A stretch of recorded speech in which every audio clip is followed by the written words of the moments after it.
اسی طرح آپ نے بھتیجے جناب لوط علیہ السلام کو شرق اردن میں بھیجا، اردن کا مشرقی علاقہ، وہاں کا نظام دیا۔ تو میں یہ بتا رہا تھا کہ یہ فلسطین کا وہ علاقہ ہے، حضرت ابراہیم علیہ السلام کی قبر بھی وہیں فلسطین میں، مسجد اقصی کی قبرستان نہیں، حضرت ابراہیم علیہ السلام کی قبر بھی وہیں ہے۔ تو یہ وہ بنیادی علاقہ ہے کہ جو امت کے لیے سب سے زیادہ اہم علاقہ ہے۔ آج وہ علاقہ چھیننے کی پوزیشن میں، کیوں اتنی لڑائی اور کیوں اتنا جھگڑا ہو رہا ہے؟ اس کی بنیاد یہ ہے کہ یہ علاقہ جب چھن جاتا ہے تو امت مسلمان کا جو راسا وجود ہے، زخمی وجود ہے، کچھ اس کے پلے نہیں ہے، اس کے باوجود بھی لوگ کفر اس سے خائف ہے اور اس وجود کو بھی ختم کرنا چاہتے ہیں، تاکہ وہ وجود جو تھوڑا بہت موجود ہے، یہ جو زخمی ہل جڑ رہا ہے، اس کو سانس بھی ختم کر دیا جائے تاکہ کسی بھی صورت میں یہ اٹھ نہ سکے۔ میرے پیارے بھائیوں، یہ وہ بنیاد ہے کہ اگر ہم حج کی اس کیفیت کو سمجھ جائیں، ابو داؤد کی ایک بڑی اہم روایت اللہ کے پیارے حبیب صلی اللہ علیہ وسلم نے فرمایا تھا، اور بڑی مختصر سی الفاظ ہیں، مکہ تو منافق لمن سبق، لوگوں مکہ مکرمہ پڑاؤ کی جگہ ہے، رہنے کی جگہ ہے۔ جو شخص بھی پوری دنیا سے یہاں آ کر جس جگہ پہلے اپنی بوری بچھا لے گا، پہلے اپنا جگہ بنا لے گا، بستر لگا لے گا، وہ جگہ اس کی ہے، کوئی اس کو اٹھائے نہیں۔ تو حضور صلی اللہ علیہ وسلم کا فرمان ہے۔ اور حضرت عمر رضی اللہ تعالیٰ عنہ نے اپنی خلافت میں اہل مکہ کے لیے خصوصی حکم جاری کیا تھا کہ اپنے سینوں میں دروازے نہ لگائیں، اپنے سینوں کو کھلا رکھیں، اندر دروازہ لگائیں جہاں آپ کی رہائش ہے، لیکن اپنے سینوں کا باہر کا دروازہ آپ کو نہیں لگانا۔ حکم نے یہ فرمایا تاکہ جو لوگ باہر سے آ رہے ہیں ان کے لیے رہنے کی جگہ جو ہے وہ میسر آ سکے، اور جہاں آ کر وہ رہیں ان کا حق برابر ہے۔ تو پھر فرمایا کہ مکہ کی سرزمین کسی کی ملکیت نہیں ہے، کسی کی وراثت نہیں ہے۔ یہ سرزمین جو مکہ کی سرزمین ہے، یہ وہ سرزمین ہے جس کو اللہ تبارک و تعالیٰ نے تمام مسلمانوں کی ملکیت قرار دیا۔ یہ اللہ کی ملکیت ہے، اور اس ملکیت پر ہر اس شخص کا حق ہے جو شخص اللہ کو وحدہ لا شریک مانتا ہے، محمد رسول اللہ صلی اللہ علیہ وسلم کی امت سے اس کا تعلق ہے۔ اسی اطاعت میں آج کا یہ رنگ بھی ہمارے سامنے رہنا چاہیے۔ اور پھر اللہ کے رسول صلی اللہ علیہ وسلم نے اپنے خطبہ حجۃ الوداع میں خصوصی طور پر چند جملے ارشاد فرمائے تھے، اور وہ چند جملے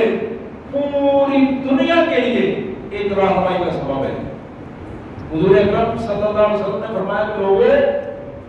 تم میں کوئی عربی کسی اجمی سے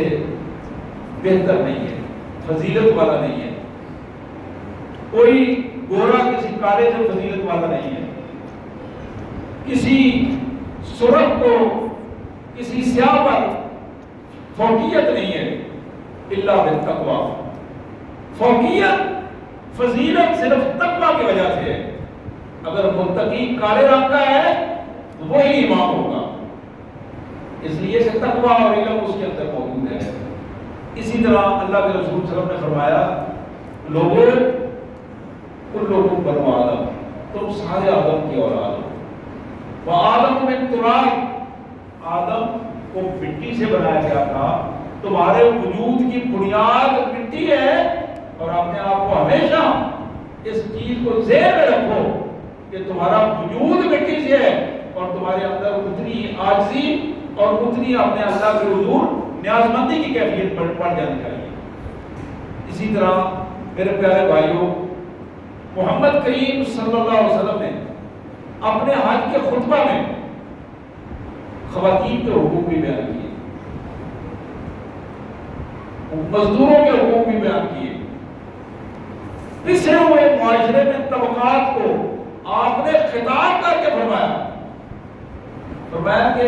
یہ خواتین ایک معاہدے کے تحت اللہ تعالیٰ نے تمہارے قبضے میں دی ہے، اور اس معاہدے کا خیال رکھو کہ جس کے نام پر یہ معاہدہ ہوا ہے، جس کے نام پر یہ معاہدہ ہوا ہے، یہ ذہن میں رکھو کہ اس کے حکموں کی پابندی پوری کرو، اس کے حکموں کی پابندی کرو، اور اپنی خواتین کا احترام کرو۔ احترام، بچوں کی ذمہ داری ہے کہ اپنے ماں کا احترام کریں۔ اسی طرح بھائی اور بہنوں میں یہ رابطے کا رشتہ احترام کا رشتہ ہے، میاں اور بیوی میں رابطے کا رشتہ احترام کا رشتہ ہے۔ آج کی اس نئی جو سائنسی ایجادات ہیں، یہ جو سوشل میڈیا کے نام سے ہماری چیزیں سامنے آتی ہیں، یہ جو نیٹ کے نام سے ہیں، یہ وہ ضوابطے ہیں جنہوں نے ہمارے آپس کے رشتوں کے تقدس کو ختم کر دیا، رشتوں کے تقدس کو ختم کیا ہے، جس کو آؤٹ سپوکن کہتے ہیں۔ بڑا بولنے والا ماشاءاللہ بڑی جرأت بندی سے بولتا ہے، لیکن اس کی زبان اپنے والدین کے سامنے رک جانی چاہیے۔ بہت صلاحیت ہے بولنے والی، اپنی آنکھوں کو حیا سے مرصع کرنا چاہیے۔ اسی طرح خواتین کے لیے یہ لازم ہے کہ وہ اپنے خاندوں کا احترام کریں، احترام کریں۔ احترام کریں گی تو پھر دین کا ایک تقاضا پورا ہوگا، اور بالکل اسی طرح آپ نے فرمایا کہ خاندوں کی ذمہ داری ہے کہ وہ اپنے خواتین کا احترام کریں، ان کے حقوق کا خیال رکھیں۔ اب یہ باہم ایک پہلو ہے، عزت اللہ اور اللہ کے رسول کی، العزت للہ وللرسول وللمؤمنین۔ جتنی عزت آپ دوسرے کو دو گے، اللہ اس سے زیادہ کئی گنا عزت تمہیں واپس کر دے گا، اور جتنا تم اپنے آپ کو بڑا سمجھو گے اور دوسرے کو چھوٹا سمجھو گے، چاہے وہ قریبی رشتہ ہے چاہے وہ دور کا تعلق ہے، جتنا زیادہ غیر پیدا کر دو گے اور اپنے آپ کو اونچا بناؤ گے، اتنا تم گرتے چلے جاؤ گے، اتنا تم اس مرتبے سے دور ہوتے چلے جاؤ گے جو حقیقی مرتبہ اللہ اور اللہ کا رسول تمہیں دینا چاہتا ہے۔ تو میرے پیارے بھائیوں، یہ وہ بنیادیں ہیں جن کو اللہ کے رسول صلی اللہ علیہ وسلم نے حقوق کے انداز میں ہمارے سامنے رکھا۔ ان حقوق کا حقیقی تصور، اصل تصور اگر آج بھی ہمیں پیدا ہو جائے، امت آج بھی ان چیزوں کو اپنے سامنے لے آئے جو محمد رسول اللہ صلی اللہ علیہ وسلم نے ہمیں سکھائی ہیں، تو آج بھی ہمارا معاشرہ سکون کا معاشرہ بن سکتا ہے، ایمان کا معاشرہ بن سکتا ہے۔ آج بے سکونی کی پوزیشن ہے، ہر گھر میں بے سکونی کی پوزیشن ہے، ہماری خوشیوں میں بھی بے سکونی ہے اور ہماری غمیوں میں بھی بے سکونی ہے۔ معاملات پریشان کن ہوتے چلے جا رہے ہیں، اور اللہ کا عذاب مہنگائی کی صورت میں، ان گندے حکمرانوں کی صورت میں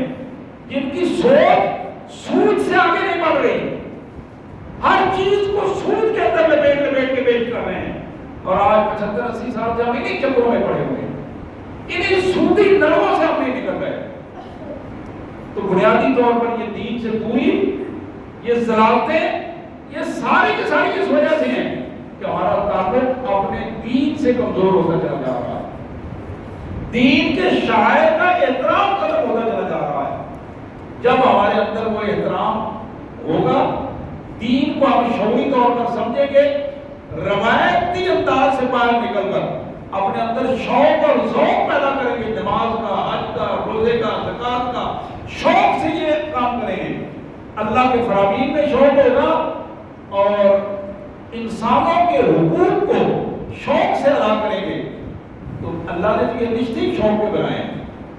ماں باپ اور اولاد کا رشتہ کمال تقدس اور شوق کا رشتہ ہے، میاں بیوی کا رشتہ کمال تقدس اور شوق کا رشتہ ہے، بہن بھائی کا رشتہ، ایک ایک رشتے کو آپ دیکھیں، ان رشتوں میں دراریں کیوں پڑ رہی ہیں؟ بچے چھوٹے بڑوں کا کہنا کیوں نہیں مان رہے؟ بڑے کیوں باتوں کا اپنی منوانا چاہتے ہیں غلط رویوں کے باوجود بھی؟ یہ وہ ساری چیزیں اس لیے ہیں کہ ہم دین سے دور ہو گئے۔ تو میرے پیارے بھائیوں اور عزیز بہنوں، میں یہ درخواست کروں گا کہ آج ذی الحج چیزیں ہم نے سنی ہیں اس کے مطابق ہمیں اپنے اللہ سے اپنے گناہوں کی معافی مانگنی ہے، اپنے رویوں کو تبدیل کرنا ہے، اپنے رویوں کو تبدیل کر کے محمد کریم صلی اللہ علیہ وآلہ وسلم کے لائے ہوئے نظام زندگی کے مطابق اس نظام کا حصہ بننا ہے جو نماز سے شروع ہوتا ہے اور حج کے اجتماع تک ہمیں لے کے جاتا ہے۔ یہ وہ نظام ہے، اس نظام کا اگر ہم احساس رکھیں گے تو ہمارا گھر بھی جنت بن جائے گا۔ احساس نہیں رکھیں گے